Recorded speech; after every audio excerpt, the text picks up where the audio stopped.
Hello everyone, my name is Monish Shamsi and I welcome you all to Karo startup. आज हमारे साथ हैं एक अमेजिंग गेस्ट जो एक बहुत ही सक्सेसफुल एंटरप्रेन्योर हैं और जिन्होंने अपनी ज़िंदगी और पूरा स्टार्टअप बहुत ही मिनिमल और स्क्रैच से बिल्ड किया है। एंड इनका नाम है Harshal Dilwali and he is the director and CEO of Clarissa group of hotel. So I welcome you sir. And sir, आप एक एंटरप्रेन्योर हैं, सक्सेसफुल एंटरप्रेन्योर हैं। बाहर के दुनिया के नज़र में जिस नज़र से हम लोग देखते हैं, आपने अपने होटल्स को स्क्रैच से बिल्ड किया है। हम बात करेंगे इस होटल्स के बारे में, आपकी स्टार्टअप जर्नी के बारे में। पर अगर हम एक पल के लिए इसको असाइड रख दें तो हर्षल हैं कौन? एज अ पर्सन वो कौन है, या उन्हें हम कैसे समझें? Thank you so much for inviting me. Harshal इन सब बाहर की दुनिया से एक बहुत ही सिंपल इंसान है, जो कि एक बहुत ही होमली है, गलतियां करता है, उनसे सीखता है। और हर्षल एक ड्रीमर है, जो सपने देखता है और उन सपनों को पाने के लिए, उन सपनों को पूरा करने के लिए जो भी उसको स्किल्स चाहिए होती हैं उनको एक्वायर करके, स्किल सेट्स को डेवलप करके अपने सपनों को साकार करना चाहता है। सो हर्षल, एंटरप्रेन्योरशिप अपने आप में बहुत ही एडवेंचरस जर्नी रहती है। ये पहला ख्याल कैसे आया और वो क्लैरिटी ऑफ थॉट कैसे इस्टेब्लिश हुआ कि आपको एंटरप्रेन्योर बनना है? वो फर्स्ट मोमेंट क्या था आपकी लाइफ का?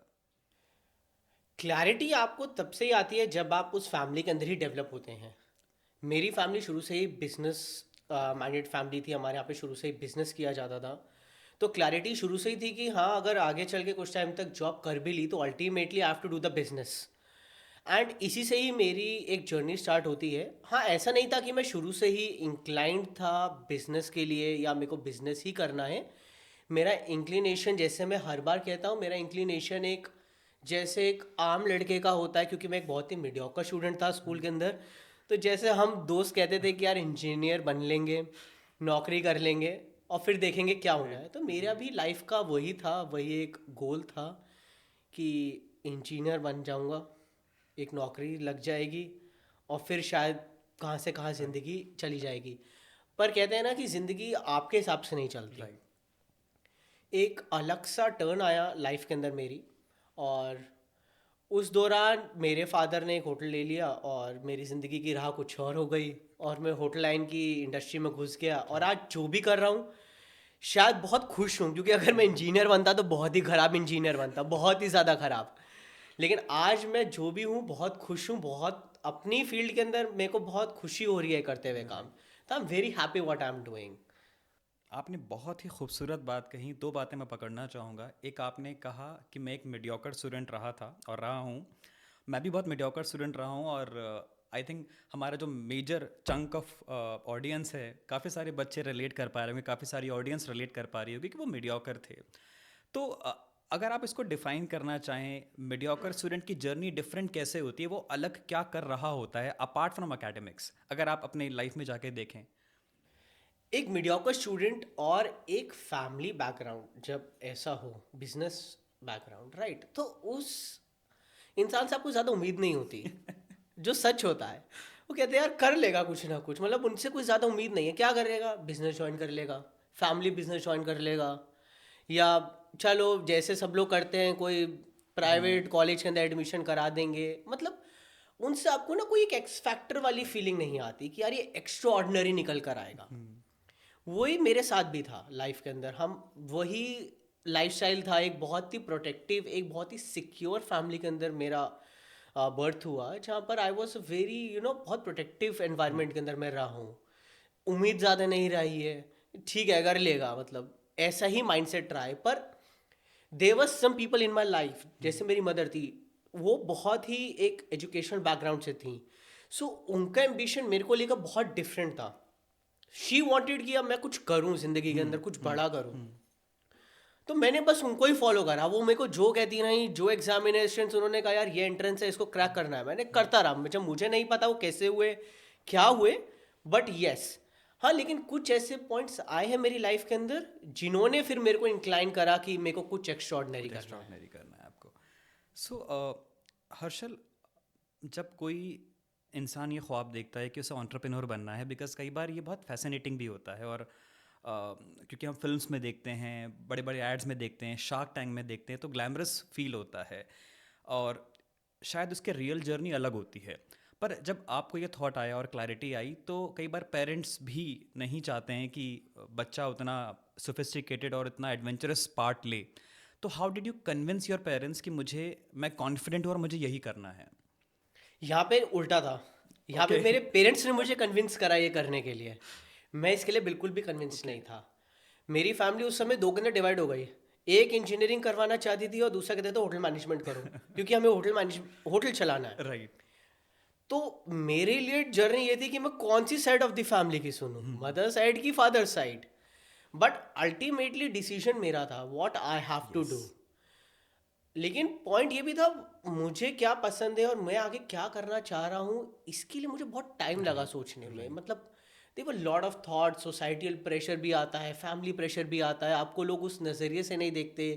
एक गलत नज़रिया भी हो जाता है कि यार शायद इंजीनियरिंग नहीं कर पाया होगा, या हाँ। इंजीनियरिंग कॉलेज हाँ। के अंदर इसका एडमिशन नहीं हो पाया होगा, तो ये कर तो लिया। इसने होटल मैनेजमेंट कर ली। यस। वो उनका माइंडसेट राइट। नहीं आपको, राइट। मतलब आप नहीं बता सकते कि वो क्या आपके बारे में सोच रहे हैं। तो मेरे पेरेंट्स ने मुझे इसके अंदर बहुत सपोर्ट किया कि नहीं यार, तू इंजीनियरिंग छोड़कर तू होटल मैनेजमेंट कर, ये आपको लाइफ के अंदर बहुत अच्छी ग्रोथ देगा, ये हमारे लिए फ्यूचर के अंदर बहुत अच्छा होगा, एंड हम इसमें ज़्यादा सक्सेसफुल होंगे, तो ये कर सकता है।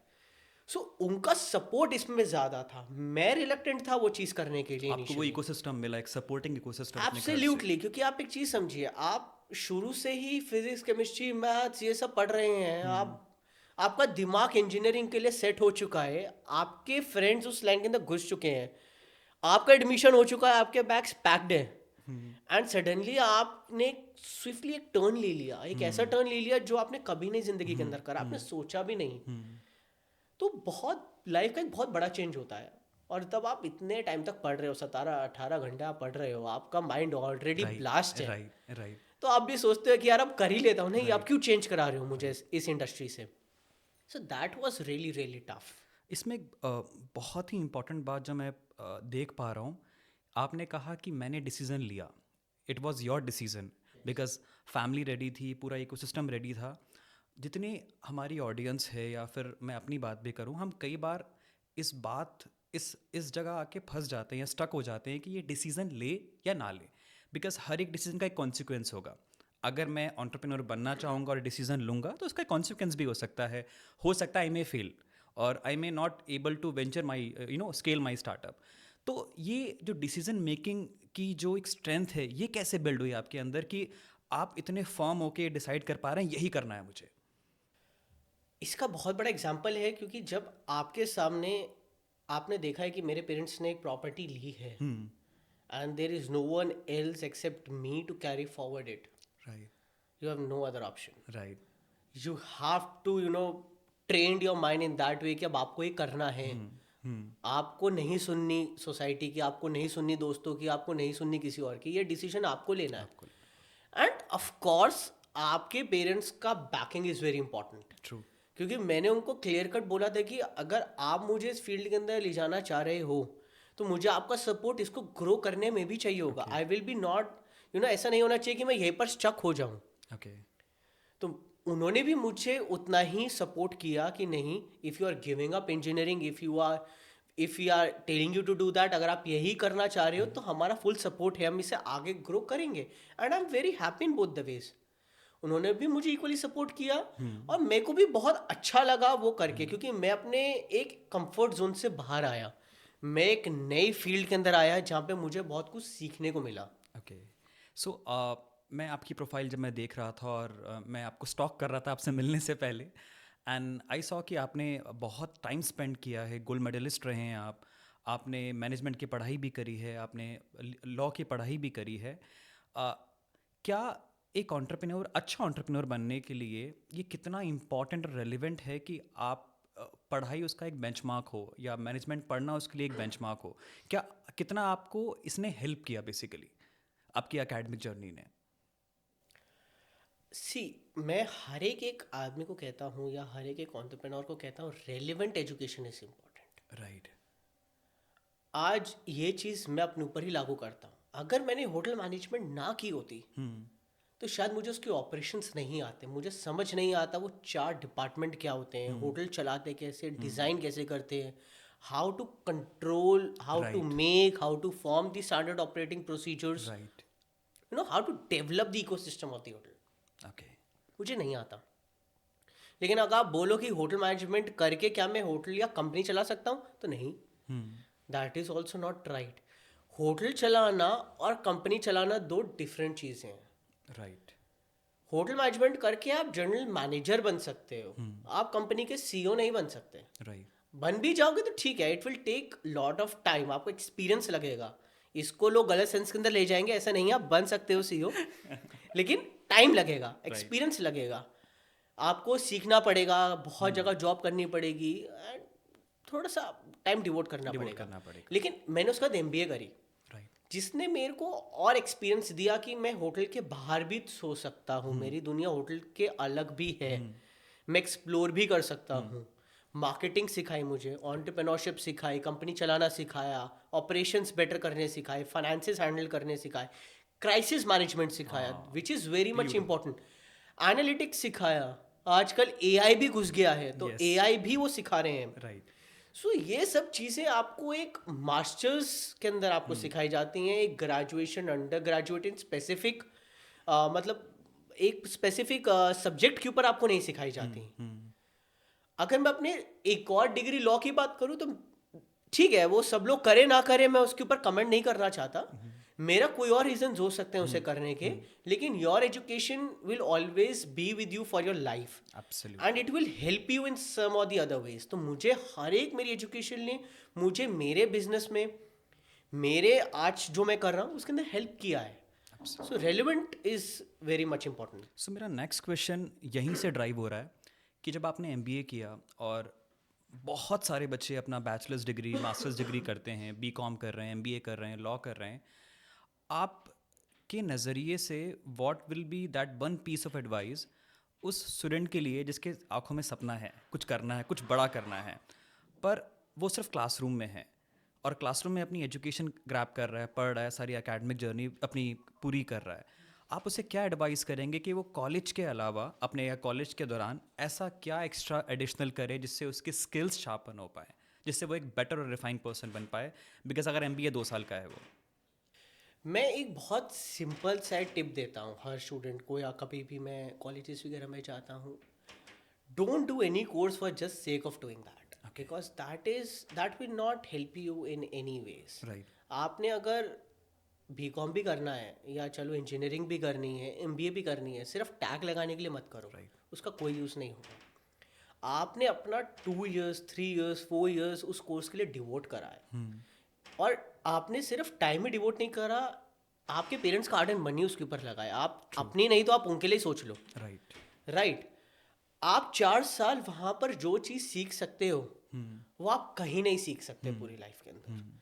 मैं ये नहीं कहता कि आप सिर्फ वहाँ पढ़ते रहो, there can be lot of things, आप वहाँ मैनेजमेंट सीख सकते हो, वहाँ पे आप कोई क्लब ज्वाइन कर सकते हो, वहाँ पे बहुत कुछ चीज़ें आप सीख सकते हो इकोसिस्टम के अंदर रह के, और आप उसको जितने अच्छे से ग्रैब कर लोगे वो चीज़ आपको बहुत आगे जाके काम आएगी। एब्सोल्युटली, अभी आपने मुझसे क्वेश्चन पूछा था कि आप मीडियोकर से गोल्ड मेडलिस्ट कैसे हुए, यहाँ मेरा माइंडसेट बदल गया था, क्योंकि जब मैंने होटल मैनेजमेंट करी, the only way out to proving others and to prove myself that I am fit for it was just because I wanted to excel in that field. मेरा mindset तभी से change हो गया था, मेरी life के अंदर फिर सेकंड का वर्ड रहा ही नहीं। अगर मुझे होटल मैनेजमेंट करनी है तो मुझे करनी है, तो मुझे इसमें एक्सेल ही करना है, एमबीए करनी है तो एक्सेल ही करना है, लॉ करनी है तो एक्सेल ही करना है, क्योंकि मैंने उसके लिए अपना टाइम सबको डिवोट किया है। अगर ऐसे ही करनी है तो फिर तो बहुत सारे कोर्सेज हैं करने के लिए, आप कर सकते हो, लेकिन right. That is the main thing everybody has to to understand. आपको अगर आप एमबीए कर रहे हैं या कोई भी डिग्री कर रहे हैं तो आपका कहना ये है कि वो 2 साल कमिटमेंट, डिवोशन, क्लब्स, आपने बात कही क्लब्स ज्वाइन करना, क्योंकि वो एक्सपीरियंस बहुत ज़रूरी है कहीं ना कहीं लेना, ताकि वो आपको रीइंफोर्स भी कर पाए और कहीं ना कहीं आपके फ्यूचर जॉब्स में हेल्प कर पाए। व्हाट डू यू थिंक, क्या इंटर्नशिप्स हेल्प करते हैं? इंटर्नशिप्स टू हेल्प, मैंने 2 इंटर्नशिप्स अपनी लाइफ के अंदर करी हैं, दोनों मैंने स्टार्टअप्स में ही करी हैं। ओके, क्योंकि देखो ये अपना परसेप्शन होता है, कई सारे लोग कहते हैं कि यार हम बिग फोर कंपनीज के अंदर स्टार्टअप करेंगे हाँ, और वो एब्सोल्युटली, हमारे को हेल्प आउट करते हैं। राइट। ठीक है, वेल एंड गुड, मैं उनका माइंडसेट से बिल्कुल डिनाई नहीं करता, शायद हेल्प करते हो। मैंने अनपेड इंटर्नशिप्स करी हैं, मैंने स्टार्टअप्स के ओह! अंदर करी हैं। क्योंकि देखो, इंटर्नशिप्स कभी भी मॉनेटरी गेन के लिए आपको नहीं करनी चाहिए दैट्स कि अ यार very important point that you वो हैव वो रेज़्ड। कंपनी मेरे को ज़्यादा पैसा दे रही है तो मैं उस राइट, कंपनी के अंदर इंटर्नशिप करूंगा। ठीक है, वो कंपनी सिखा क्या रही है आपको, इसके लिए सोच के चलना ट्रू, चाहिए, क्योंकि आप वहाँ इंटर्नशिप करने जा रहे हो, 2 महीने राइट, सीखने जा रहे हो। मैंने उन कंपनीज के अंदर करी जहाँ पे मुझे लगता है कि मुझे फ़ायदा होगा। ओके, डिस्पाइट वो कंपनी बिग फोर है नहीं है, वो स्टार्टअप है, या एक छोटे से कमरे के अंदर 2 लोग कंप्यूटर खोल के बैठे हैं, हुँ, उन्होंने भी तो यही सोच के ही कुछ करा होगा ट्रू, ना अपनी कंपनी। ट्रू, ट्रू, लेकिन उनसे मैं क्या चीज़ सीख सकता हूँ, दैट इज़ इंपॉर्टेंट, क्योंकि उस स्टेज में मैं भी अभी हूँ। राइट, तो ये अपना परसेप्शन है। ओके, इंटर्नशिप से मुझे काफ़ी हेल्प बट आउट इट करा। Does help basically. It does help, और मेरे को तो करा, अब आगे मुझे नहीं पता। सो नाउ अब हम बात करना चाहेंगे कि आपकी जर्नी के बारे में, जब आपने इस वेंचर को बिल्ड किया और स्केल करने की पूरी आपने कोशिश करी, कमिटमेंट दिखाई। तो जब आपने पहला अपना होटल बिल्ड किया आपने, सो ये कौन से ईयर में किया एंड उसमें क्या चैलेंजेस आए आपको, अगर थोड़ा बता पाएँ हमारी ऑडियंस को? हमारा पहला होटल 2014 के अंदर बिल्ट हुआ। ओके, मैं उस समय I was on a studying stage में पढ़ाई कर रहा था। ओके, सो मेरे पेरेंट्स ने पहला एक होटल राइट, एक्वायर करा, बहुत छोटा सा बुटीक होटल था। ओके, 10 रूम्स की प्रॉपर्टी थी, बहुत शाबी कंडीशन के अंदर थी। उस समय एक जिम कॉर्बेट जगह थी, राइट, आज बहुत फेमस हो गई। एब्सोल्युटली, आज से 11 साल पहले इतना ज़्यादा लोग नहीं जानते थे, बहुत लिमिटेड स्कोप था, बहुत लिमिटेड होटल्स थे, और रिसोर्सेज भी नहीं थे। ओके, सो जिस जगह के ऊपर था वहाँ पर ना उस समय ना बिजली थी, ना पानी था, ना रोड का एक्सेस था। ओके, एक कस्बा था, ओके, टायर 3 सिटी थी, गांव था बिल्कुल, आप समझ सकते हो। राइट, आज राइट, रामनगर एक बहुत ही डेवलप्ड, हम कह राइट, सकते हैं अच्छा डेवलपमेंट में आ रहा है। अब तो राइट, वहाँ ताज भी आ गया, मैरियट भी आ गया, आईटीसी भी आ गया, उस टाइम राइट, पे नहीं था। राइट, तो हमारी जर्नी वहाँ से स्टार्ट हुई। ओके, अनसर्टेनिटीज बहुत सारी थी, नहीं पता था कि यहाँ पे कैसे करेंगे, सिर्फ जंगल था आसपास। लेकिन यस, जब आपकी डिटर्मिनेशन बहुत स्ट्रांग होती है, आपकी विल पावर बहुत स्ट्रांग होती है, then your path becomes very lovely. Easy. So hospitality का जो बिजनेस है, it is not a product driven business, it is completely service based business, जहाँ पर एक्सपीरियंस की बहुत इंपॉर्टेंस होती है। बिकॉज जब भी कोई पर्सन होटल में स्टे कर रहा होता है तो वो सिर्फ एक्सपीरियंस कर रहा होता है। तो मैं आपसे सवाल मेरा ये है कि ये हॉस्पिटैलिटी का डोमेन बहुत क्राउडेड है, बहुत सारे होटल्स हैं and a lot of people have invested in x amount of money and Delhi में बैठे हैं और वो छोड़ दिया, पैसा डाल के इन्वेस्ट करके छोड़ दिया, मैनेजर हायर कर लिया। आपने ऐसा डिफरेंट क्या किया जिसकी वजह से क्लारिसा ग्रुप एक क्रेडिबल ग्रुप बना और ऑडियंस की चॉइस बना और कस्टमर वापस आपके होटल में आता है? तो ऐसा क्या डिफरेंट किया जो और होटल्स अब तक अडाप्ट नहीं कर पाए हैं? पर्सनलाइजेशन मेरा सब एक ही वर्ड रहता है हमेशा। अब की जो जनरेशन है उससे कोई मार्बल फ्लोरिंग नहीं चाहिए, सबके पास एक ही तरीके के कमरे हैं, सबके पास ट्रू, एक ही तरीके के ट्रू, वॉशरूम्स हैं। ट्रू, आजकल की जनरेशन को कुछ अटपटी चीज़ें चाहिए। ओके, मैंने कई एक पॉडकास्ट के अंदर बोला था, उन्हें दाल चावल भी चाहिए ना तो एक अलग से बोल में चाहिए। वो इस तरीके का माइंडसेट हो गया है। ओके, अगर वो रूम के अंदर जा रहे हैं, अगर आप जा रहे हैं अपनी फैमिली के साथ, तो आपके राइट, रूम के अंदर अगर एक हैंड रिटन नोट लिखा हुआ है, वेलकम मुनीश जी, या राइट, राइट, तो वो एक एक्स फैक्टर क्रिएट कर देगा। आप आके मेरे कर्टन्स या मेरा टीवी नहीं देखोगे क्या राइट, है, आप राइट, वो hand written right, note remember करोगे। Right, this is what the type of personalization is. Right, अगर मुझे याद है कि आप मेरे पास 2 दिन के लिए आ रहे हो, बीच में अगर आपकी एनिवर्सरी है and we have made it very special for you, okay, that can create a very different experience for you, और आप क्लेरसा के पास वापस आओगे। Right. That is very much important. So आपने एक बात कही पर्सनलाइजेशन की, बिकॉज मैं जब होटल्स में रहा हूँ तो मेरे कुछ ख़राब एक्सपीरियंस भी रहे हैं। कई बार सर्विस टाइम पर नहीं हो रही है या फिर बहुत अच्छे से बात नहीं की जा रही है। बिकॉज आप शायद आप और मैं अगर 5 साल के बाद 10 साल के बाद मिलें तो शायद नाम याद ना हो, बट ये ज़रूर याद होगा कि कैसा फील कराया आपने एंड उस पर आपने फोकस किया। One is personalization, that hand written note. कुछ और जो आप डिफरेंट करने की कोशिश कर रहे हैं या जो आपका प्लान भी है कि, क्योंकि हर एंटरप्रेन्योर चाहता है कि वो स्केल करे और वो टॉप लेटर पे जाए, तो क्या इस क्राउडेड मार्केट में और क्या डिफरेंट करने की आप कोशिश कर रहे हैं? सबसे ज़्यादा डिफरेंट तो हमने इस साल वैसे ही किया है, अपने ड्रीम को अचीव करके फर्स्ट 5 स्टार प्रॉपर्टी हमने अपनी मुक्तेश्वर ब्यूटिफुल, में खोली है। तो हमने पहले तो नेचर के साथ कनेक्ट करने की कोशिश करिए, that is very much important. आज की जिस लाइफ में हम लोग जी रहे हैं, जिस एनवायरनमेंट में हम लोग जी रहे हैं, वहाँ पे पीस की बहुत कमी है। राइट। हर आदमी पीस ढूंढने की कोशिश कर रहा है। हम एक मेट्रोपॉलिटन एरिया सिटी के अंदर रहते हैं और हर आदमी को सिर्फ फ्राइडे सैटरडे संडे मिले तो वो भी कोशिश करता है कि कहीं पहाड़ों में चले जाऊँ, या समुंदर के पास चले जाऊँ, या कहीं जंगलों के बीच में चले जाऊँ। तो हमने पहले तो इनको कनेक्ट कर दिया, यही आपने बड़ा खूबसूरत किया, ट्रायंगुलेट कर दिया हमने इसको ट्रायंगल के अंदर बना दिया। अगर आपको पहाड़ में जाना है तो आपके पास क्लैरिसा है, राइट। अगर आपको जंगल में जाना है तो आपके पास क्लैरिसा है, Right. आपको अगर समुंदर के पास जाना है तो आपका क्लैरिसा है। मतलब अब ऑडियंस बच नहीं सकती है। तो आपको सबसे पहले जो चीज चाहिए, कुदरत की 3 चीजें, ओके। वो हमारे पास हैं। Right right. अब उनके साथ हम आपको कैसे कनेक्ट करते हैं, वो हमारी कलाकारी है।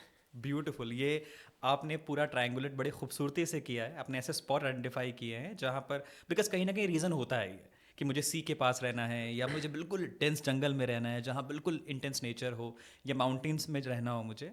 तो आपने ये तीनों ही बहुत खूबसूरती से कवर किया है। And you are at a leadership position. तो जब आप ये बिल्ड कर रहे होंगे तो बहुत सारे स्ट्रगल्स आते हैं, कैश फ्लो मेंटेन करना है, हायरिंग करनी है। यहाँ एज अ लीडर आप क्या देखते हैं जब किसी को हायर कर रहे होते हैं? वो क्वालिटी क्या देख रहे होते हैं यार? किस तरीके से आप जज करते हैं किसी इंडिविजुअल को? सबसे पहले तो पैशन देखता हूँ मैं उसका, कि उसको पैशनेट कितना अपने काम को लेकर। क्या वो सिर्फ मेरे लिए काम करने आ रहा है for the sake of just salary, या फिर वो अपने पैशन को पूरा करने के लिए आ रहा है। मैं आपको एक बहुत छोटा सा एग्जांपल देता हूँ, अभी मेरे दिमाग में आया।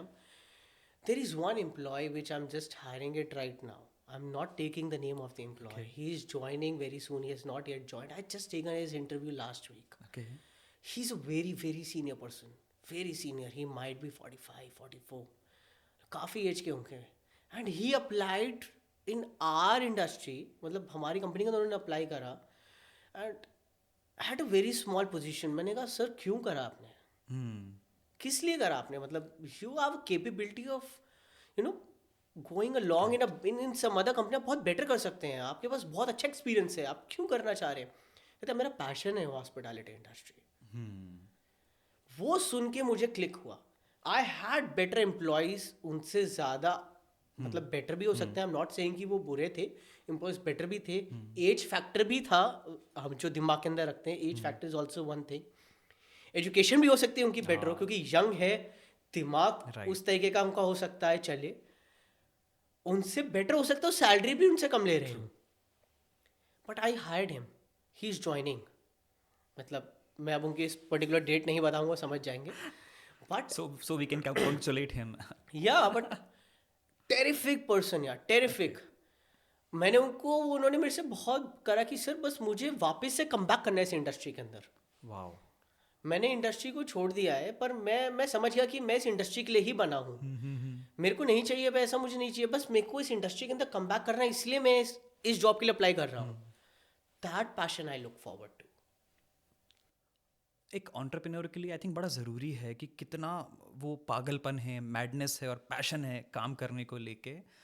एंड कई बार लोगों के लिए पैसा भी इम्पॉर्टेंट होता है कि यार मुझे पैसा भी कमाना है, और कई बार लोग स्टेबिलिटी भी देख रहे होते हैं।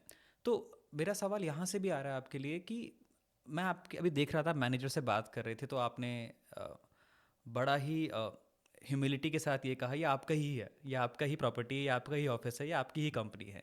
ये जो आपने बोला है ये आपकी ही कंपनी है, ये ओनरशिप कैसे इंस्टिल करते हैं अपने एम्प्लॉयज़ में? बिकॉज किसी को अगर ये महसूस होने लगे ये मेरी कंपनी है, उसका कमिटमेंट लेवल अपने आप बढ़ जाता है। ये कैसे आप कर पाते हैं? क्योंकि ये सच है, आज ये नहीं होते तो हम यहाँ नहीं होते, ट्रू। रियलिटी है, this is the truth. Every leader can not do everything on his own. Right. अब मैं इस पोजीशन के ऊपर हूँ, मैं रिजर्वेशंस वाला नहीं बन सकता, मैं फ्रंट ऑफिस वाला नहीं बन सकता, ऑपरेशंस का नहीं बन सकता, मैं F&B वाला नहीं बन सकता, मैं मार्केटिंग खुद नहीं कर सकता। I need people, right.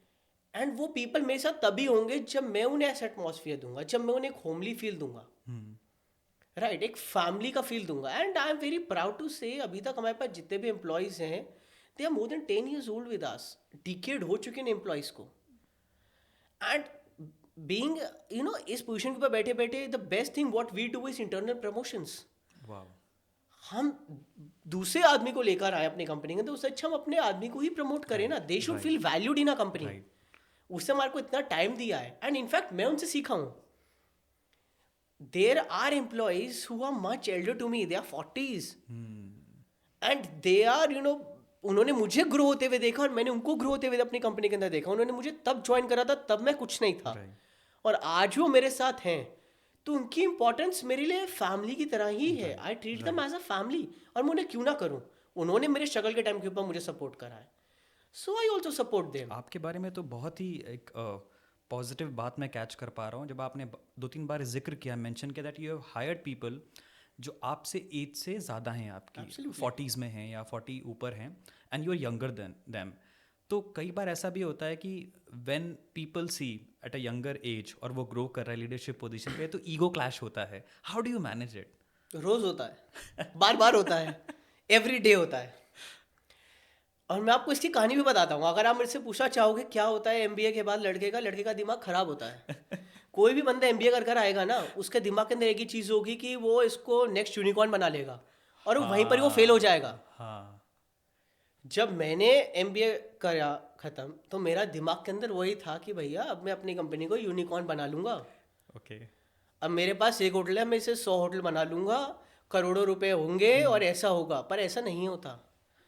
मैंने भी कुछ गलतियां करी at a very young age, because उस टाइम के ऊपर कोविड भी था. That was also one of the main reasons.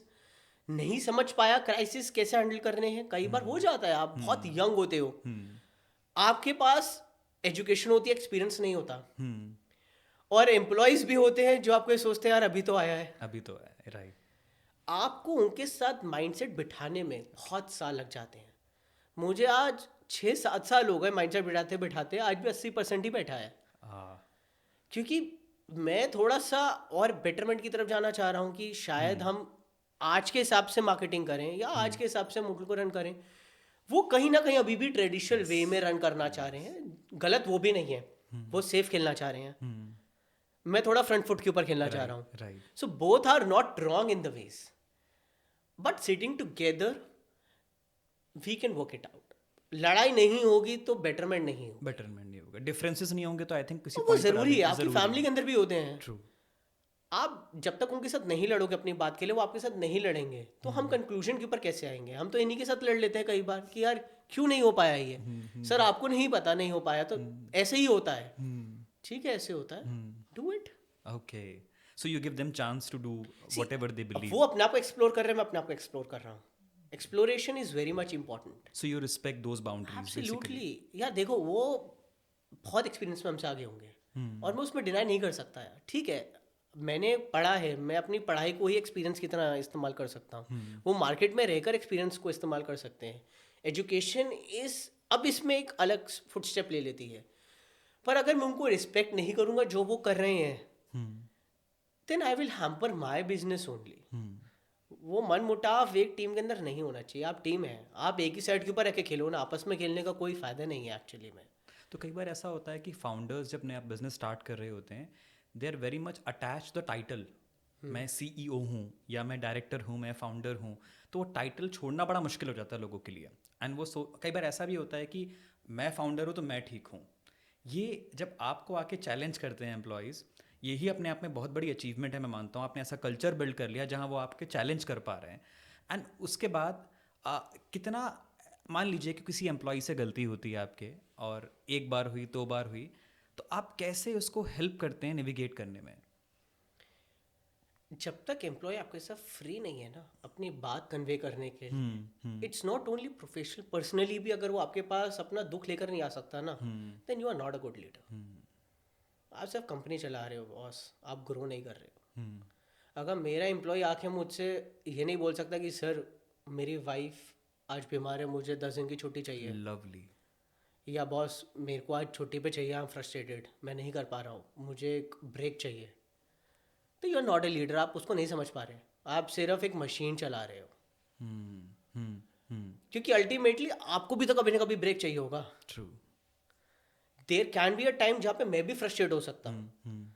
मेरे पास भी बुकिंग्स नहीं आ रही, मैं भी लगा हुआ हूँ रेस के अंदर, मैं भी फ्रस्ट्रेट हो सकता हूँ. लेकिन मैं तो ब्रेक के ऊपर चला जाऊँगा, मुझे किसी से नहीं पूछना. उसका क्या? एम्प्लॉय का क्या? राइट। एम्प्लॉय को जब तक वो हिचक रहेगी ना आपको पर्सनली कभी भी रात को कॉल करने में, तब आप उससे कनेक्ट नहीं हो पाओगे, आप उसके दिल की बात नहीं जान पाओगे. That is important. Beautiful. And still there are some employees जिनको आज भी मैं सर ही कहता हूँ, एंड मेरे को कोई शर्म नहीं आती मैम सर कहने में, और वो मुझसे सीनियर है और आज भी वही चीज़ फॉलो होती है. वो मुझे सर कहते हैं, मैं उन्हें सर कहता हूँ और उन्हें मैम ही कहता हूँ. आई थिंक वो रेसिप्रोकेट भी होता है कहीं ना कहीं. हाँ, और वो तो चलो मुझे कहेंगे ही, मैं ये नहीं कहता कि क्यों कहेंगे, वो उनके लिए है कि वो रिस्पेक्ट दे रहे हैं मुझे. Right right. पर मैं अगर उनको उनकी एज उनके एक्सपीरियंस की वजह से उनको नाम से बुलाऊं, उनको डिसरिस्पेक्ट करूं, दैट इज रॉन्ग. ठीक है, हमें वो रिस्पेक्ट म्यूचुअली मेंटेन करनी चाहिए. राइट. और वो मैं कर रहा हूँ. आई थिंक कहीं ना कहीं लीडर का बहुत बड़ा टाइम जाता है कल्चर को बिल्ड करने में, एक ऑर्गेनाइजेशन के कल्चर को बिल्ड करने में. अगर कल्चर बहुत ही प्रॉस्पेरस हो, बहुत ही गिविंग हो और बहुत ही यूनिफाइड हो, तो कहीं ना कहीं विजन को, जो आपका विजन होता है, बिकॉज फाउंडर का विजन जो होता है, जो वो देख रहा होता है, कई बार वो एम्प्लॉय नहीं देख पाता है बिकॉज लिमिटेशन भी होती है, रिस्क टेकिंग एबिलिटी का भी डिफरेंस होता है. तो ये जो आप विजन देख पा रहे हैं या जो आपके माइंड में विजन होता है, इसको ट्रांसलेट कैसे करते हैं? That is one thing which I want to know from your end. आपको ज़रूरी नहीं है हर विजन अपने एम्प्लॉय को बताना है. ना वो समझेगा, ओके.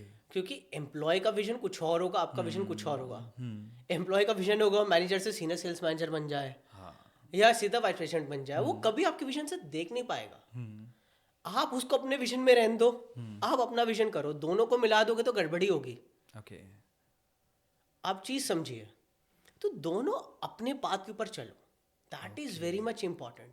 क्यों उसको अपना विजन बना के आपको उसके ऊपर प्रेशर देना है? वो अपना काम कर रहा है ना, आप उसके विजन को फॉलो करो पहले. तो वो क्या चाहता है, क्योंकि आप उसके विजन को फॉलो कर सकते हो, आप उसके विजन को समझ सकते हो, शायद उसे आपके विजन को फॉलो करने में टाइम लगे. Right right. That is very much important. ये दोनों का अलाइनमेंट होना जरूरी नहीं है, लेकिन दोनों के अलाइनमेंट्स के बिना आप चल भी नहीं सकते हो. ओके. ट्रू.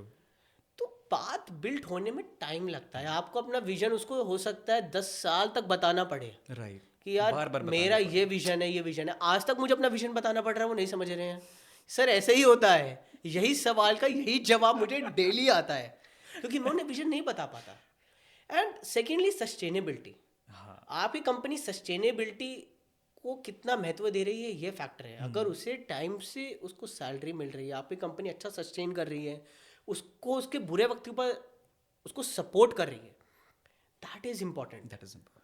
ज़रूरी नहीं है कि वो आपका विजन ही मैच करता रहे यार. नहीं है, आपका विजन है ठीक है, लेकिन उसकी भी तो ज़रूरतें हैं, उसका भी तो विजन है. वो आपके साथ क्या विजन देखता है, that is also very important. Right right. मेरा जो लास्ट क्वेश्चन है कल्चर को लेके, उसमें ये है कि what are those 3 red flag जो आपको लगता है कि अब मुझे इंटरफेयर या इंटरवीन करना पड़ेगा एज फाउंडर, एज CEO, जब आपको 3 अलार्मिंग चीज़ें दिखाई देती हैं किसी अपने कल्चर में, अपने ऑर्गेनाइजेशन में? फर्स्ट ऑफ ऑल, जब मैं पहली चीज़ देखता हूँ कस्टमर रिव्यूज़. ओके. बहुत अलार्मिंग है हमारे लिए. वो चीज़ें बहुत महत्व देती. ओके. सोशल मीडिया का ज़माना है. एक negative review can impact your whole business. True. That is important. So जब मुझे दिख रहा होता है कि बैक टू बैक हमारे पास रिव्यूज़ नेगेटिव आ रहे हैं, we are not getting a good response, then it is a alarming stage. Okay. You have to tap कि वो क्यों हो रहा है, क्या प्रॉब्लम आ रही है गेस्ट को, हमें इंटरवीन करना पड़ेगा क्योंकि हमारे सर्विस सेक्टर है. Right. Second stage is when I am seeing कि मार्केट के अंदर जब मैं एक अनस्टेबिलिटी अनसर्टेनिटी देखता हूँ and employee is not adapting to that. Okay. वो एंटिसिपेट नहीं कर पा रहे हैं कि यार ये शिफ्ट हो गया है मार्केट, और वो नहीं देख रहा है, वो अभी भी ट्रेडिशनल वे में ही चलाने की कोशिश कर रहा है, वो उसके साथ अडाप्ट नहीं हो रहा है. Then I have to intervene and I have to say that this is the new market. इसके हिसाब से चलिए. We have to only sustain, we can only sustain when we are aligned with it. Okay. So adaptability is the second thing. Okay. The third thing which I feel is very much important is the learning and development stage. तो मुझे लगता है कि यार infrastructure के अंदर हमने इतना we have invested a lot, आप उसे मेंटेन नहीं कर रहे हो. हमने आपको जो चीज़ सिखाई, you are not following that standard operating procedures of the hotel, then it is an alarming stage.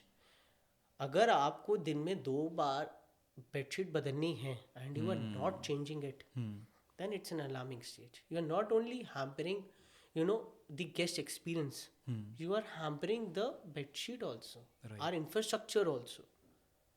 So that is important. Standard operating procedures अगर आप follow नहीं हो रहे, आपकी property maintain नहीं हो रही, बहुत बड़ा alarming stage है. तो आप ये कैसे कर लेते हैं? बिकॉज आपकी 3 प्रॉपर्टीज़ हैं एज ऑफ नाउ, और ये तो फिजिकली दिखाई दे रही हैं, और आपके माइंड में तो बहुत सारी प्रॉपर्टीज़ होंगे जो आप बिल्ड करना चाह रहे होंगे.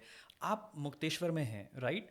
और आपकी प्रॉपर्टी गोवा में है, और एक प्रॉपर्टी आपकी जिम कॉर्बेट में है. मान लीजिए आप जिम कॉर्बेट में हैं हाइपोथेटिकली, पर आप फिजिकली वहाँ पर हैं और आपकी 2 प्रॉपर्टी चल रही हैं. हाउ डू यू इंश्योर कि ये सारे ऑपरेशंस एफिशिएंटली वर्क कर रहे हो?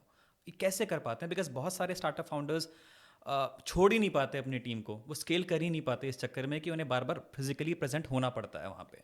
इसका रीज़न यही है कि मेरे पास 3 प्रॉपर्टीज़ हैं, क्योंकि मैं स्केल नहीं करना चाह रहा मैं पहले उनको ठीक करना चाह रहा हूँ. Very nice. I don't want to make 50 60 100 yes. और वो 30 पीछे रह जाएं, 20 आगे चली जाए. ऐसा नहीं होना चाहिए. I think that's a very beautiful feedback from your part, because आजकल एंटरप्रेन्योर्स को आपने कहा भी कि यूनिकॉर्न बनाना है. उन्हें वो 100-200 नंबर्स तक पहुंचना है, ताकि they will be able to raise funds, और वैल्यूएशन के चक्कर में पड़ जाते हैं. मैं आपकी बात को ये दोबारा मैं चाहूँगा आप रीइंफोर्स करें कि आपने ये कहा कि आप अभी इन तीनों को अच्छे से बिल्ड करना चाहते हैं. What does that mean? मैं अभी काफ़ी सारे फाउंडर्स के साथ बैठा था जो इस इंडस्ट्रीज़ के हैं. जो ये देख रहे हैं वो समझ जाएंगे मैं किन के साथ बैठा था. वो कह रहे हैं कि sir what will be your next plan in next 5 physical period, next 5 years physical period. मैंने कहा यार आई डोंट नो, शायद मैं इन्हीं 3 के ऊपर और कंसंट्रेट करूंगा. वन सेड कि सर मैं 50 hotels I am making in next 5 years. Some saying sir I am planning abroad. मैंने कहा फाइन. तो उन्होंने कहा सर आप बस यहीं तक रह जाएंगे. मैंने कहा नहीं, मैं इसी में नाम बनाऊंगा. That is important. मैंने अपनी एक प्रॉपर्टी को 7 साल दिए, उसके बाद अपनी एक नई प्रॉपर्टी खोली. पहले उसको 4 साल दिए, उसके बाद एक प्रॉपर्टी खोली. क्योंकि मैं जानता हूं कि एक प्रॉपर्टी को रन करने में, मेंटेन करने में, उसको रन आउट करने में 4 से 5 साल लगते हैं, और आपको वही प्रोसीजर्स को फॉलो करना है. आज मुझे 50 होटल खोलने, it will just take a minute for me to open that. But what will happen, I will hamper my name, my brand name, my quality, the personalization which I want to give to the customers. मैं अपना नाम खो दूंगा. मैं वो नहीं चाहता. Clarissa 3 जगह है, तो लोगों को अगर जिम कॉर्बेट जाना है तो उनको ये पता होना चाहिए कि अगर जिम कॉर्बेट जाना है तो क्लैरिसा आना है. दुनिया बहुत बड़ी है बॉस. देयर आर 190 से भी शायद ऊपर कंट्रीज हैं. मैं हर जगह नहीं खोल सकता. इंडिया के अंदर ही इतनी सारी स्टेट्स है, इतनी सारी यूनियन टेरिटरीज में हर जगह नहीं खोल सकता. पर जहां पर भी खोल सकता हूँ वहां पर उन्हें बेस्ट सर्विसेज दूं. That is the only way I am running my company. मैं उसी तरीके से ही आगे भी रन करना चाहता हूँ कि I just only want to focus on luxury, betterment, personalization and learning and development. That is the only way out. और मैं खुश हूँ 3 में हूँ. शायद अगर मेरी आगे होगा, I do have a plans, but yes मेरा को कोई जल्दी नहीं है. आप कैसे जैसे आपने because when I was reading about your business, and when I have been reviewing all the articles and reviews of your customers, तो काफ़ी positive reviews मुझे दिखाई दिए. and बार बार आप एक word पे बड़ा emphasize करते हैं, और मुझे दिखाई भी दिया वो luxury. because आज की audience जो है ना, उसे सब कुछ बेस्ट चाहिए पर पैसा कम देना है. ये मेरे ख्याल से हर यूज़र की टेंडेंसी होती है. ये कैसे आप बैलेंस कर पाते हैं कि आप लग्जरी भी ऑफर कर पा रहे हैं और अफोर्डेबिलिटी भी आप मेंटेन कर पा रहे हैं? तो आपने जैसे क्वेश्चंस पूछा कि लग्जरी और अफोर्डेबिलिटी को कैसे मीट आउट करना है. I can not afford every people can not afford me. बहुत सिंपल है इसका जवाब. But yes we try to cater maximum people because we have got different categories of room in all our hotels. हमारे पास हर category का room है, हर बजट का रूम है. So they can fit, their stay according to their budgets in our categories, whatever we are having. And frankly, we are not here to to cater all of them. हम कोशिश करते हैं हम जितनों को कर पाएं, लेकिन मैं सबको खुश नहीं कर सकता. बहुत बड़ी मार्केट है. आपने आई थिंक बड़ी ही फिलोसफिकल और आध्यात्मिक बात यहाँ पे कह दी है कि आप सबको खुश नहीं कर सकते हैं. And that's a very important point, because a lot of psychologists may be able to relate with this कि आप सबको खुश नहीं कर सकते हैं। ये ये बात आपको पता है और ये कहीं ना कहीं आपकी गहराई से आ रही है और आप इसको एक्सपीरियंस कर चुके हैं। ये बात जो आपने कही है, थोड़ा इसके बारे में विस्तार से अगर बता पाएँ, ये बात कैसे आप इस पॉइंट पर पहुँचे और कैसे आपको ये बात की रियलाइजेशन हुई कि आप सबको खुश नहीं कर सकते हैं? देखो यार, हर एक गेस्ट को समझ में आना चाहिए कि जो इस इंसान ने होटल बनाया वो भी एक इंसान ही होगा और उसका भी हार्ड एंड पैसा उसमें लगा हुआ होगा और वो सैलरीज भी दे रहा होगा, स्टाफ भी होगा, उसे स्टाफ को भी equally we have to pay back to the staff, inventory भी रखनी है, वेंडर्स को भी देना है, हर एक चीज़ को उसको केटर आउट करना है, तो एक्सपेंसेस उसके भी होंगे। और वो आपको सर्विसेज दे रहा है ना, आप आपसे आपको फ्री में तो आप उसके पास नहीं आ रहे ना, ठीक है, एवरीथिंग है। अगर आप उसे पैसे दे रहे हो तो वो आपको सर्विसेज दे रहा है। एट लास्ट सभी बिजनेस करने बैठे हैं, हम भी बिजनेस करने बैठे हैं।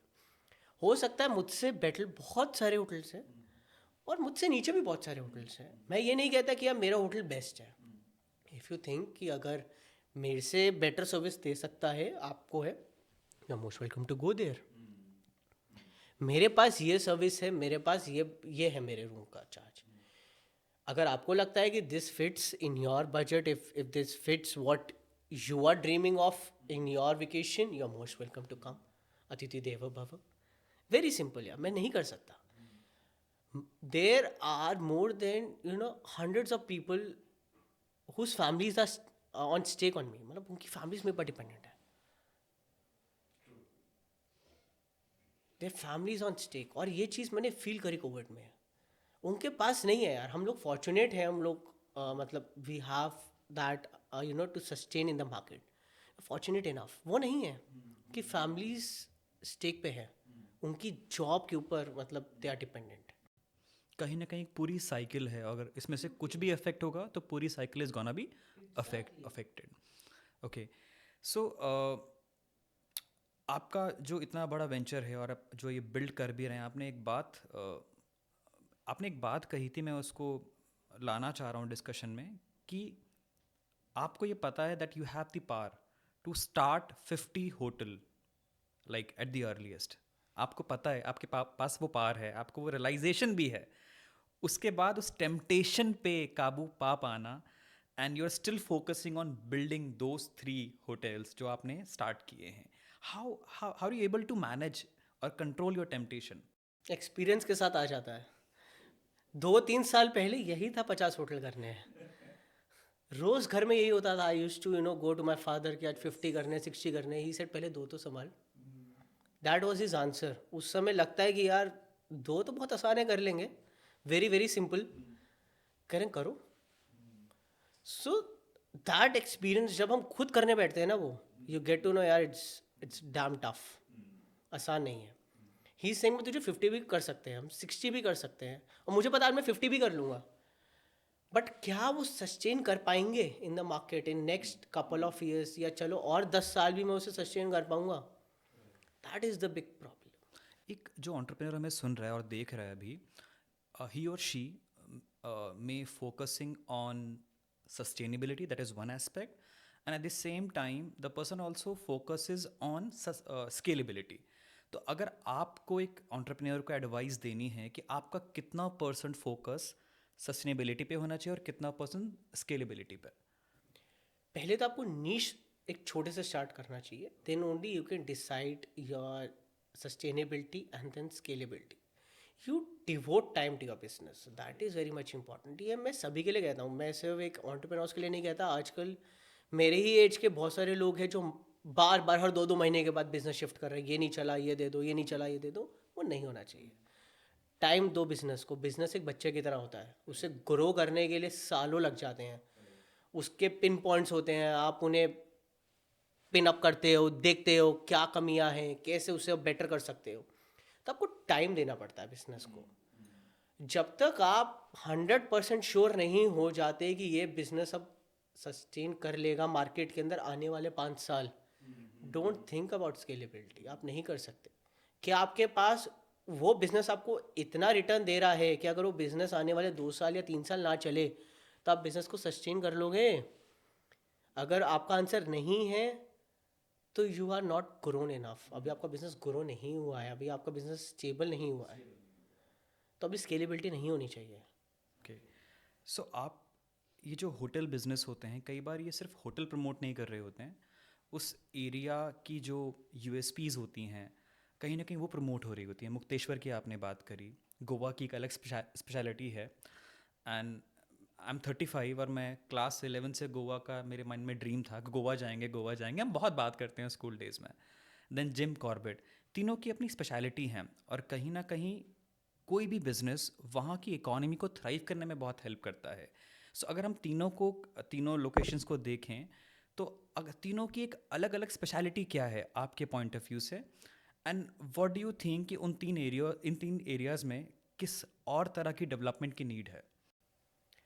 फर्स्ट ऑफ ऑल, अगर मैं बात करूं जिम कॉर्बेट की, जो हमारी फर्स्ट प्रॉपर्टी है, एक प्लांट जिसे हम कह सकते हैं the mother plant of all the hotels, वो एरिया के अंदर नेचर है। People don't know Jim Corbett is one of the largest wild life sanctuary of India. It has got the largest varieties of animals. In terms of tigers, it has got more than around 250 plus tigers, which no other wildlife sanctuary is having. सबके पास collared tiger हैं, यहाँ पे wild tigers हैं. This is not the place for beginners, boss. This is a real jungle, and लोगों को उसको respect करना चाहिए. So this is what we are trying to do. हमने यही चीज़ सोच के लिया कि जंगल है, एक नेचर के पास आएंगे, और ऑब्वियसली इससे बड़ा वाइल्ड लाइफ रिजर्व अभी तक इंडिया में नहीं है. It was and Jim Corbett himself was a legend.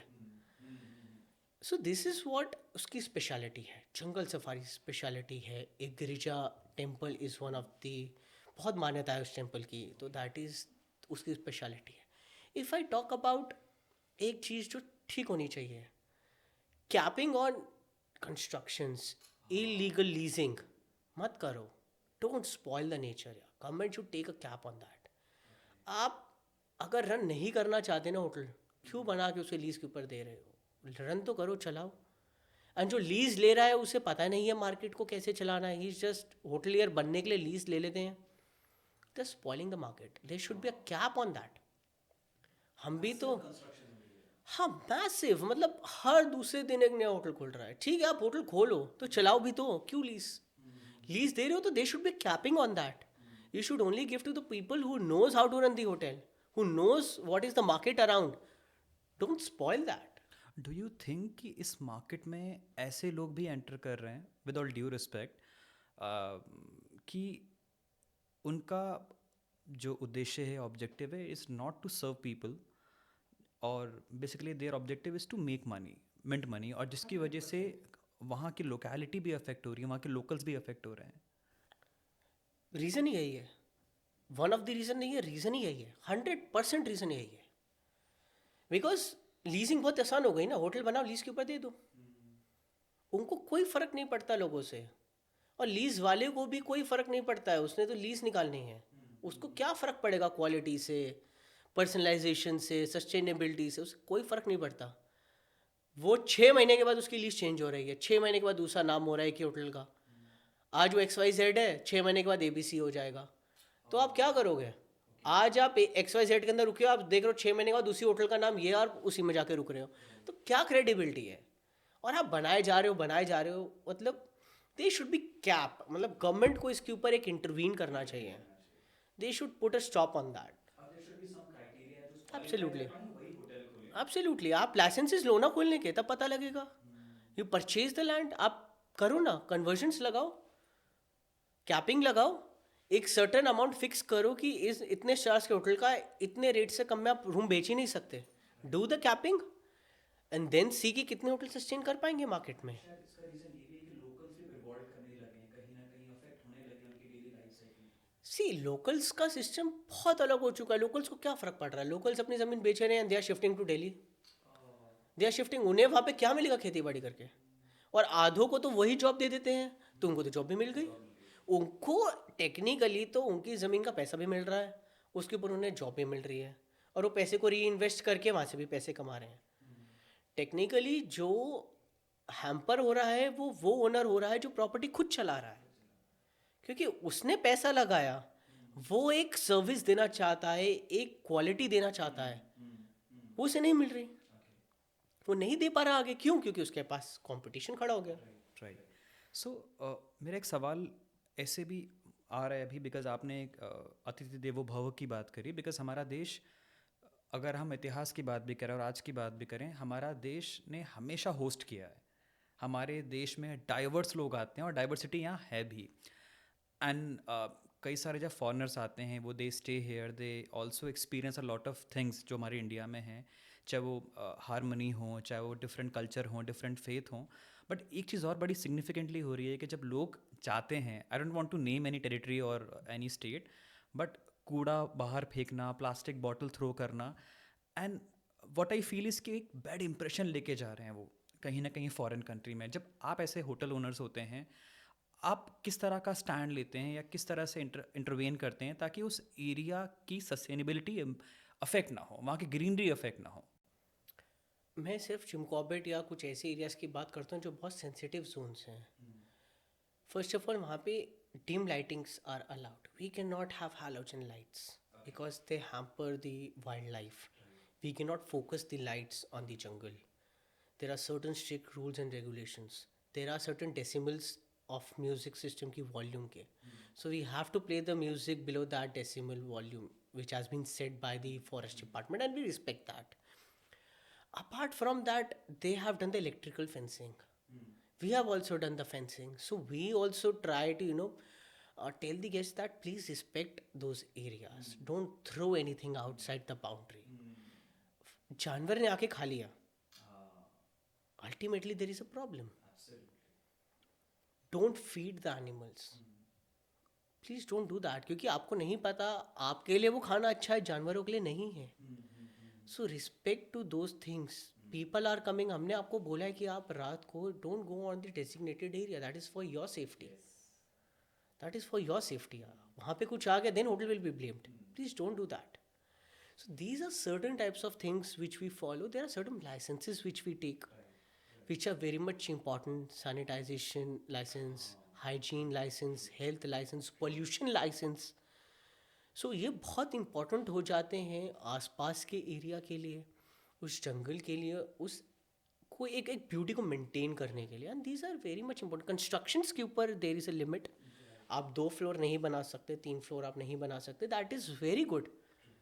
और वो होना चाहिए, क्योंकि अगर वो नहीं होगा तो लोग तो बस, अब देखो कि आप जंगल को अगला दिल्ली बना देंगे, ये अगला गुड़गांव बन जाएगा. सो वो चीज़ इंपॉर्टेंट है और हम उसको रिस्पेक्ट करते हैं, और हम गेस्ट को भी कहते हैं do respect that. Harshal ji, ऐसे बहुत सारे एग्रीगेटर प्लेटफॉर्म्स हैं, because I don't want to name them, but ऐसे बहुत सारे प्लेटफॉर्म स्टैब्लिश भी हैं और बन भी रहे हैं, जो कहीं ना कहीं पूरी हॉस्पिटैलिटी की मार्केट को रीडायरेक्ट करने की कोशिश कर रहे हैं. बिकॉज जिन होटल्स की वो लिस्टिंग करेंगे, जिनको वो प्रेफरेंस देंगे, कहीं ना कहीं ऑडियंस का एक माइंडसेट और नैरेटिव बन जाता है. सो आपका स्टैंड क्या रहता है? You also work with those aggregators और you are establishing your own legacy और your own brand? So we are making our own brand. We have got our own brand name. It will take time, and we are ready to devote time to it. I don't want any, बस आए brand बना लिया चलेगा, मुझे वो चीज़ नहीं चाहिए. I want sustainability. And being a debt free company, we are very, very happy to say that we are believing in sustainability. And हमें करना है. वी हैव, मेरा एम यही है कि खुद का ब्रांड बनाओ. बहुत आसान है, आप दूसरे का नाम जोड़ के 2 मिनट में ब्रांड नेम बना लो. उसने मेहनत नहीं करी है होटल बनाने में, मेहनत आपने करी है. आप ये चीज़ भूल जाते हैं. तो ये चीज़ों को टाइम लगता है एग्रीगेटर्स जो कर रहे हैं, मैं ये नहीं कहता हूँ गलत कर रहे हैं. उनका विजन, उनका माइंडसेट कुछ और होगा, मेरा माइंडसेट कुछ और है. सो कमेंट करना इज़ वेरी टफ. ओके, हमारे देश के जो प्रधानमंत्री जी हैं, एंड उनका भी एक विजन है विकसित भारत की, जब वो बात करते हैं, और हमारी जीडीपी भी ग्रो कर रही है कहीं ना कहीं, और बहुत सारी foreign universities are establishing their campuses here in India, which means कि आने वाले टाइम में काफ़ी सारी टूरिस्ट विजिट बढ़ेंगे, उनके पेरेंट्स भी आएंगे, बच्चे भी आएंगे. तो कहीं ना कहीं hospitality as larger scheme of thing कहीं ना कहीं उसकी ग्रोथ होगी. How do you see it, India को शेप करने में, उसकी ग्रोथ में क्या कंट्रीब्यूशन रहेगा और हो सकता है? सबसे बड़ा ग्रोथ तो देखो आप कनेक्टिविटी का ही हो गया है. The highways which they have made are phenomenal. हमें पहले कॉर्बेट जाने में 6 घंटे लगते थे, आज 3.5-4 घंटे लगते हैं. What highways they have made. आप टोल लो, अच्छी बात है, लेकिन हाईवेज अच्छे दो ना. Connectivity will be good. यहाँ से बॉम्बे जाना है 12 घंटे में कर रहे हो आप, 16 घंटे में कर रहे हो, आई डोंट नो, कमेंट मत करिएगा, बट हाँ कर लेना. लेकिन हाईवेज अच्छे हैं. So this is the big thing. हाँ थोड़ी बहुत they need to work on aviation, that is the big factor, क्योंकि मोनोपली की वजह से ही आज जो हम फेस कर रहे हैं. You touch the right topic actually. मैं करना नहीं चाहता हूँ, I don't speak upon political factors, but yes ठीक है. Apart from that, India is a diverse country. India has got lot of untouched beauty which we have not even seen right now. And मैं दूसरी जगह की बात करूँ, हमारे पास मुक्तेश्वर है. पीपल मनाली मनाली मनाली जाते हैं. मनाली और मुक्तेश्वर सेम हाइट पर है. और आप एक बार मुक्तेश्वर आके तो देखो, सैचुरेशन पॉइंट आने में टाइम नहीं लगता, लेकिन आप एक्सप्लोर ही नहीं करना चाहते. आज से पहले कौन जानता था तोश को, जिब्बी को, मुक्तेश्वर को, कैंची धाम को, राइट? कैंची धाम को कौन जानता था? कोई नहीं जानता था. आज देखो कैंची धाम वर्ल्ड फेमस कैंची धाम हो चुका है. जागेश्वर धाम, बागेश्वर धाम. सो ये सब क्या है? Can you give me 3 reasons to visit Mukteshwar? Mukteshwar Dham, Mukteshwar temple, that is the biggest. 300 साल पुराना मंदिर, प्राचीन मंदिर, कोई नहीं जानता. और आज आप उसकी मान्यता देखो. चौली की जाली, उसकी मान्यता अगर किसी को नहीं पता तो आज मैं बता देता हूँ, और ये सच है. Any women who try to conceive a baby, just get through that hole and she will conceive it. ये उसकी मान्यता है. तो कुछ ना कुछ पावर तो होगी उस जगह में. ऐसा नहीं है कि वो ऐसी जगह बनी है. Apart from that ultimate beauty, क्या स्नोफॉल होती है. अगर आपको स्नोफॉल देखनी है, मनाली से ज़्यादा स्नोफॉल होती है. लोगों को पता ही नहीं है. Look at the Himalayan peaks, what we see from that area, it's ultimate. उसके अलावा भी आप मुक्तेश्वर से रह के you can cover Kainchi Dham, you can cover Bageshwar Dham. so, बहुत सारी चीज़ें हैं. आप वहाँ से रहकर आप उसको कवर कर सकते हो. Lot of waterfalls there. And जब आपको मुक्तेश्वर आना ही है तो आप कुछ टाइम सिर्फ पार्टी करने के, कुछ टाइम पीस के लिए भी आओ. योगा रिट्रीट के लिए आओ. You can practice yoga. आराम करने आओ, पीस लेने आओ. शायद आपको एक बेटर फील हो, बेटर मतलब हवा बेटर लेने आओ. मैं तो ये कहता हूँ इस समय. तो वो एक चीज़ अलग है उस जगह की. आई थिंक ऑडियंस बहुत रिलेट करेगी आपकी हवा वाली बात से. तो वो समझ गई है जिसे, जिन एरियाज को मैं टारगेट करना चाह रहा हूँ. they have got a wonderful reason to visit Mukteshwar. Thank you so much for your time.